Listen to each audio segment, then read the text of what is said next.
Marwari media आप देख रहे हैं। आज है 23 फरवरी 2026 सोमवार का दिन। हिंदू तिथि फाल्गुन माह के शुक्ल पक्ष की षष्ठी। नजर डाल लेते हैं आज की बड़ी खबरों पर। शुरुआत कर देते हैं देश की बड़ी खबर के साथ। बड़ी खबर, प्रधानमंत्री नरेंद्र मोदी ने एआई समिट में कपड़े उतारकर प्रदर्शन करने को लेकर कांग्रेस पर भड़क गए। मेरठ में रविवार को जनसभा को संबोधित करते हुए पीएम ने कहा, भारत में दुनिया का सबसे बड़ा एआई सम्मेलन हुआ, पूरा देश गर्व से भर गया, लेकिन कांग्रेस और इसके इकोसिस्टम ने क्या किया? वैश्विक आयोजन को गंदी और नंगी राजनीति का अखाड़ा बना दिया। पीएम बोले, विदेशी अतिथियों के सामने कांग्रेस के नेता कपड़े उतारकर पहुंच गए। मोदी ने कहा, मैं कांग्रेस वालों से पूछता हूं, देश तो जानता है कि आप पहले से ही नंगे हैं, फिर कपड़े उतारने की आवश्यकता क्यों पड़ी? पीएम मोदी ने राहुल गांधी पर निशाना साधते हुए कहा कि कांग्रेस के नेता देश को तबाह करने पर तुले हैं। अगर आपको प्रधानमंत्री की कुर्सी पर बैठना है तो पहले लोगों के दिल में जगह बनानी होगी।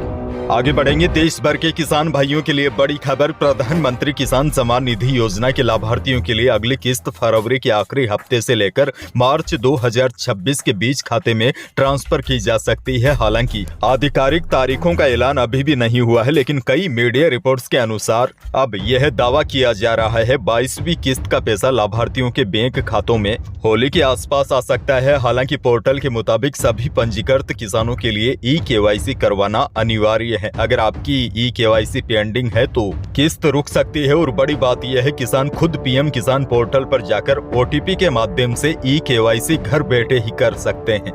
बहरहाल आगे बढ़ जाते हैं। राजस्थान से बड़ी खबर। कोटा में कल गांव गवाला योजना की शुरुआत हो गई। चेचट तहसील के खेड़ली गांव में श्री राम सनेही संप्रदाय साहेबपुरा पीठ के जगत गुरु स्वामी रामदयाल महाराज और पंचायती राज मंत्री मदन दिलावर की मौजूदगी में इस योजना की शुरुआत की गई है।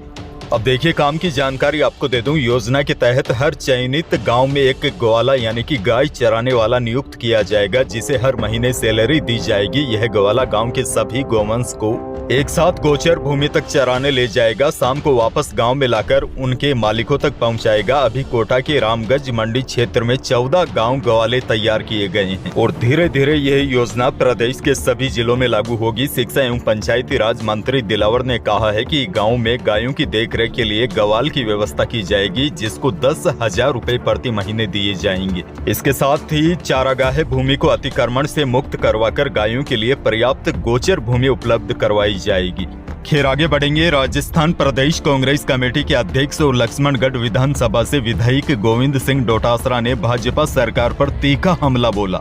डूडवा गांव में आयोजित कार्यक्रम में उन्होंने तंज कसते हुए कहा कि ना नोमन तेल होगा, ना राधा नाचेगी, यानी सरकार की योजना केवल घोषणा तक ही सीमित रहेगी।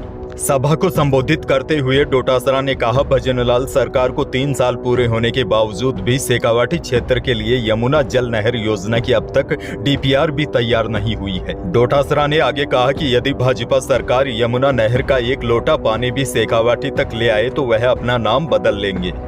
बाड़मेर से बड़ी खबर। सरहदी जिले बाड़मेर ने बिजली सुधार की दिशा में एक बड़ी उपलब्धि हासिल की है। भारत सरकार की पुनर्गठित वितरण क्षेत्र योजना के तहत स्मार्ट प्रीपेड मीटर लगाने के मामले में बाड़मेर पूरे प्रदेश में अग्रणी जिला बनकर उभरा है। बाड़मेर शहर में अब तक 56,000 से अधिक स्मार्ट मीटर इंस्टॉल किए जा चुके हैं। बाड़मेर जिले का लक्ष्य बेहद बड़ा है। विभाग को जिले भर में 4 लाख से अधिक मीटर लगाने हैं, जिसे साल 2030 तक पूरा करने का टारगेट रखा गया है। शुरुआती दौर में जागरूकता की कमी और बदलाव के डर से कुछ जगहों पर विरोध के सवाल उठे थे, लेकिन अब स्थिति बदल चुकी है। उपभोक्ता खुद आगे आकर पुराने मीटर बदलवा रहे हैं। आपको बता दूं, यह उस प्रकार के बिजली के मीटर है जैसे आपको पहले मोबाइल की तरह रिचार्ज करना होगा, उसके बाद बिजली का उपयोग करना होगा। आगे बढ़ेंगे। एक और बड़ी खबर। भजनलाल सरकार का रास्ता खोलो अभियान रंग ला रहा है। लाखों ग्रामीणों को बड़ी राहत मिली है। सरकार की मंशा के अनुरूप जयपुर जिला प्रशासन द्वारा चलाया जा रहा रास्ता खोलो अभियान ग्रामीण इलाकों के लिए वरदान साबित हो रहा है। पिछले 15 महीनों के आंकड़ों पर नजर डालें तो जयपुर जिले में 1700 से अधिक ऐसे रास्ते खोले गए हैं जो वर्षों से बंद पड़े थे। अब देखिए, जिला कलेक्टर डॉक्टर जितेंद्र कुमार सोनी ने प्रत्येक तहसील के लिए प्रति सप्ताह न्यूनतम 3 रास्ते खुलवाने का लक्ष्य तय किया है। और सबसे बड़ी खूबी यह है, यहाँ पुलिस बल या शक्ति के बजाय सहमति और संवाद को प्राथमिकता दे रही है। चलिए आगे बढ़ जाते हैं। बड़ी खबर, विकसित भारत जी रामजी योजना में फर्जीवाड़े पर रोक लगाने के लिए केंद्र सरकार अब आर्टिफिशियल इंटेलिजेंस आधारित फेस रीडिंग प्रणाली लागू करने जा रही है। इसके तहत 23 फरवरी को देश भर में एक साथ ट्रायल प्रस्तावित है। यह प्रणाली श्रमिकों की आंखों की पुतली और चेहरे को स्कैन कर आधार से मिलान करेगी, जिसके बाद ऑनलाइन हाजिरी दर्ज होगी। दरअसल पहले मनरेगा के नाम पर मजदूरों के नाम पर पैसे के गबन की शिकायतें मिलती थी। इसी को लगाम लगाने के लिए हाजिरी प्रणाली को थोड़ा हाईटेक किया है। अब क्या होगा, मजदूरों की श्रमिक की आंख की पुतली और चेहरा स्कैन होते ही स्वतः हाजिरी दर्ज हो जाएगी। एक और बड़ी खबर देखिए, निर्दलीय विधायक रविंदर सिंह भाटी ने ओरण की जमीन बचाने की मांग करते हुए कहा कि सरकार बहुराष्ट्रीय कंपनियों के सामने घुटने टेक दिए हैं। इसके अलावा भी कई विधायकों ने विधानसभा में अहम मुद्दे उठाए। कांग्रेस विधायक रीटा चौधरी ने झुंझुनू के प्रभारी मंत्री पर गंभीर आरोप लगाए। रीटा चौधरी ने कहा, मेरे क्षेत्र मंडावा में हवेलियों और जमीनों पर माफिया सक्रिय हो गए हैं। मैंने इसकी शिकायत कई जगह की, प्रभारी मंत्री को भी फोन किया लेकिन फोन नहीं उठाया। खैर आगे बढ़ेंगे। बड़ी खबर, भजनलाल शर्मा ने कहा है कि विमुक्त और घुमंतु और अर्ध घुमंतु समुदाय भारतीय सभ्यता और संस्कृति का अभिन्न अंग है। सीएम ने कहा, यह समुदाय त्याग, परंपरा और सांस्कृतिक धरोहर का प्रतीक रहा है। राज्य सरकार इनके कल्याण और सशक्तिकरण के लिए पूरी तरह समर्पित है। सीएम बोले, सरकार ने इन समुदाय के उत्थान के लिए कई बड़े और ठोस कदम उठाए हैं। घुमंतु परिवारों को आवासीय पट्टे वितरित किए गए हैं और बच्चों की शिक्षा के लिए छात्रावासों की व्यवस्था की गई है। मुख्यमंत्री ने बजट वर्ष 2026 और 27 में घुमंतु परिवारों के बच्चों के लिए राज पहल कार्यक्रम शुरू करने का ऐलान किया है। इस योजना के तहत प्रत्येक जिले में प्रथम चरण में एक स्कूल ऑन व्हील्स स्थापित किया जाएगा। जयपुर से बड़ी खबर, जयपुर में चलती बस में 3 लाख रुपए की लूट का मामला सामने आया है। बस में पैसेंजर बनकर बैठे बदमाश ने बिस्किट में नशीला पदार्थ खिलाकर यात्री के बेहोश होने पर केस मोबाइल निकालकर बदमाश फरार हो गया। जहर खुरानी के शिकार पीड़ित को हॉस्पिटल में एडमिट करवाया गया। यानी कि यात्रा करते समय किसी अनजान व्यक्ति से दोस्ती करना भारी पड़ सकता है।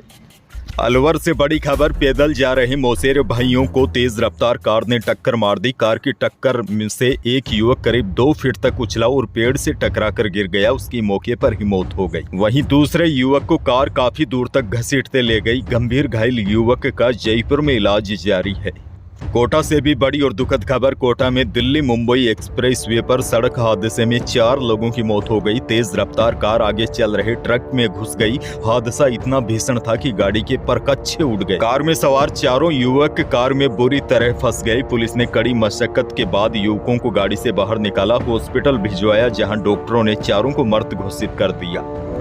बड़ी और चिंताजनक खबर ये भी देखिए, प्रदेश में लगातार दुर्घटनाओं की संख्या बढ़ती ही जा रही है। पाली जिले के भावनगर गांव में रविवार को एक ऐसा दृश्य देखने को मिला जिसने हर किसी की आंखें नम कर दी। गुजरात के मेहसाणा जिले के पास हुए सड़क हादसे में एक ही परिवार के 5 सदस्यों की मौत हो गई। जब उनके पार्थिव शरीर गाँव पहुँचे तो पूरा इलाका शोक में डूब गया। एक ही गाँव में एक साथ सजी 5 अर्थियों ने गाँव वालों को भीतर से झकझोर दिया। गाँव में शोक की स्थिति इतनी गहरी थी कि किसी के घर में चूल्हा तक नहीं चला। यह हादसा उस समय हुआ जब कुमावत परिवार एक पारिवारिक कार्यक्रम में शामिल होकर लौट रहा था। परिवार पाली जिले के मनहियारी गांव में बहन के मायरा की रस्म में निभाने गया था। वहां से सभी सदस्य अहमदाबाद में दूसरी बहन के मायरा कार्यक्रम में शामिल होने के लिए रवाना हुए थे। इसी दौरान यह हादसा हो गया। मौसम को लेकर बड़ी खबर, राजस्थान में मौसम में फिर से बदलाव शुरू हो गया है। सुबह शाम की सर्दी भी अब कम हो गई है। रविवार को 10 से ज्यादा शहरों का अधिकतम तापमान 32 डिग्री से ऊपर दर्ज हुआ। वहीं मौसम केंद्र जयपुर ने राज्य में अगले 1 सप्ताह मौसम साफ रहने और तापमान में 2 से लेकर 3 डिग्री सेल्सियस तक की बढ़ोतरी होने का पूर्वानुमान जारी किया है। हालांकि कुछ स्थानों पर हल्के बादल भी छाए रह सकते हैं, लेकिन बारिश की संभावना फिलहाल नहीं है। एक और बड़ी खबर, वर्ल्ड चैंपियन टीम इंडिया को T20 वर्ल्ड कप के इतिहास में सबसे बड़ी हार झेलनी पड़ी। रविवार को उसे साउथ अफ्रीका ने तीसरे सुपर 8 मैच में 76 रनों के अंतर से हराया। अंत में एक और बड़ी और काम की खबर, national highway authority of India देश के टोल प्लाजा को पूरी तरह डिजिटल बनाने की तैयारी कर रहा है। 1 अप्रैल 2026 से नेशनल हाईवे के सभी टोल कैशलेस हो जाएंगे, यानी कि नेशनल हाईवे के सभी टोल प्लाजा पर कैश ट्रांजैक्शन पूरी तरह बंद किया जा सकता है। इसके बाद टोल का भुगतान केवल फास्टैग या यूपीआई जैसे डिजिटल माध्यमों से ही हो सकेगा। तो यही थी प्रदेश और देश की आज की बड़ी और महत्वपूर्ण खबरें। वीडियो को लाइक करना बिल्कुल न भूलिए। चैनल पर नए हैं तो सब्सक्राइब जरूर कीजिए ताकि आप अपडेट रहे बड़ी और काम की खबरों से। धन्यवाद।